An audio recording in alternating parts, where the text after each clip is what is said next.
एक बार सभी गोपियों ने मिलकर प्रेम पूर्वक अपने हाथ से सुंदर सुंदर पकवान बनाकर भगवान कृष्ण को खिलाने का निश्चय किया। उन्होंने 56 भोग बनाए और यमुना तट पर श्री कृष्ण के पास पहुंचकर प्रार्थना करने लगी, हे श्याम सुंदर, हमारे हाथों से बने हुए स्वादिष्ट भोजन को ग्रहण कीजिए। स्वयं संतुष्ट होकर हम सबके मन को भी आनंद प्रदान करें। श्री कृष्ण ने कहा, हे गोपियों, आज तो मैं नंद बाबा के साथ भोजन करके आ रहा हूँ। पेट में तिल मात्र भी स्थान नहीं है, मैं भोजन नहीं कर पाऊंगा।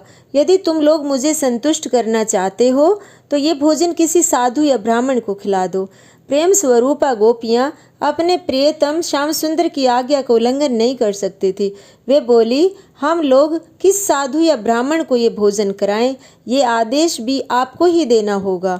आज्ञाकारिणी गोपियों की बात सुनकर श्री कृष्ण ने कहा, यमुना के दूसरे तट पर दुर्वासा ऋषि भक्ति कर रहे हैं, वो ध्यान मग्न हैं, तुम लोग उन्हीं को ये भोजन खिला दो। गोपियों ने कहा, यमुना जी तो पूर्ण वेग से बह रही है, वहाँ कोई नौका भी नहीं है जिस पर बैठकर हम लोग उस पार जा सकें।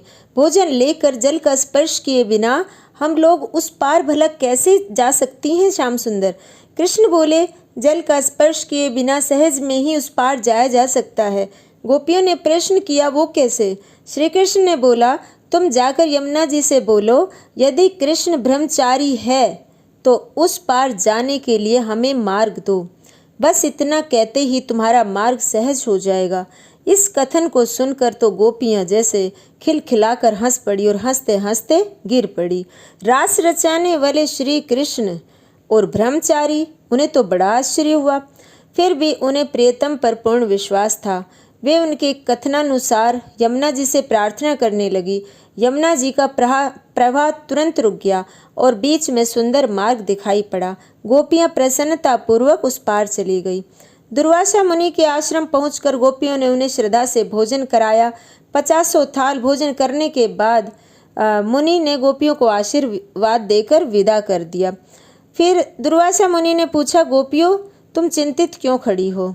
तुम्हें अपने घरों को जाना चाहिए। गोपियों ने कहा, महाराज, पार जाने का कोई साधन ही नहीं है। आप कृपा करके मार्ग बतलाए कि बिना जल को स्पर्श किए हम सब उस पार कैसे पहुंच जाए। दुर्वासा मुनि बोले, देवियों, जिस रीति से आई थी उसी रीति से चली जाओ। यमुना जी से जाकर कह दो, दुर्वासा मुनि सदा निराहारी हैं, तो मार्ग दे दो। अनेकों प्रकार के रास रचाने वाले कृष्ण ब्रह्मचारी और ये इतना खाने वाले निराहारी, वो बेचारी हंस हंस कर पागल हो गई और गोपियाँ अचंभित भी हो गई। ये कैसा आश्चर्य है? गोपियाँ बोली कि कृष्ण ब्रह्मचारी कैसे हो सकते हैं जब वो हमारा संग रखते हैं तो, और आपने इतना सारा भोजन किया है, आप निराहारी कैसे हुए? हे मुनिवर, स्पष्ट कीजिए वरना हम बेहोश हो जाएंगे। तो दुर्वासा मुनि बोले कि हे गोपियों, तुम्हारी समझ से परे है, तुम नहीं समझ पाओगी। ये मन के खेल हैं। मन जिस विषय में लिप्त होता है वहीं पर वो आसक्त हो जाता है। जो इस इच्छा से विषयों का सेवन करे वो कामी है, वो क्रोधी है। जो अपनी इच्छा से करता है, जो इच्छा रहित होकर तुम्हारी खुशी के लिए जो करता है, वो इच्छा के पूर्ण अभाव से विषयों का जो सेवन करता है वो अकामी है। वो सदा ही निष्काम है, सदा ही ब्रह्मचारी है, सदा ही निराहारी है। जो परमात्मा को अर्पण करके विश्वों को शूद्रवत जान सके करके अभाव से भोगता है, अभाव से ही भोजन करता है, वो सदा ब्रह्मचारी और सदा निराहारी है। और भगवान कृष्ण की लीलाओं को कुबुद्धि जीव अपने कुकर्तों से नहीं पहचान सकता। उनके स्वरूप और लीलाओं के रहस्य को वही जान सकता है जिसने निष्कपट भाव से निरंतर उनके चरण कमलों का आश्रय लिया है। इसलिए सुख पूर्वक परमात्मा से एक हो जाइए। वे ना दूर है, ना उनके मिलने में देर है। वे ना दूसरे हैं, ना ही दूसरे के हाथ में है।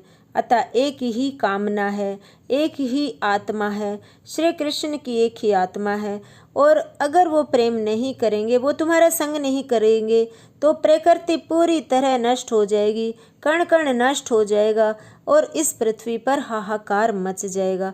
प्रेम से ही ये प्रकृति खिलती है, प्रेम से ही ये धरती खिलती है, प्रेम से ही सभी आत्माएं प्रफुल्लित है।